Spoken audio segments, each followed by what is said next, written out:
Hi, I'm LJ De La Cruz. I'm the owner of Prime Infinity Kennel. Sa industry ng dogs, I can say a little bit over 18 years. Pero with French Bulldog, siguro less than a year or a year pa lang. Nag-start to as pet lang talaga. Tapos kaka-internet, nakita ko yung fluffy na parang let's say classic ng French Bulldog. So medyo na-hook ako. So yun yung tinatry ko na maging parang face ng kennel ko sa ngayon.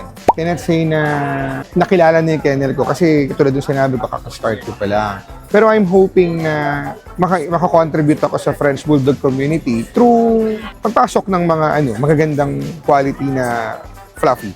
Always start slow kapag gusto mong pasukin yung isang breed. Kasi kailangan mo muna malaman kung gusto mo ba talaga yung breed.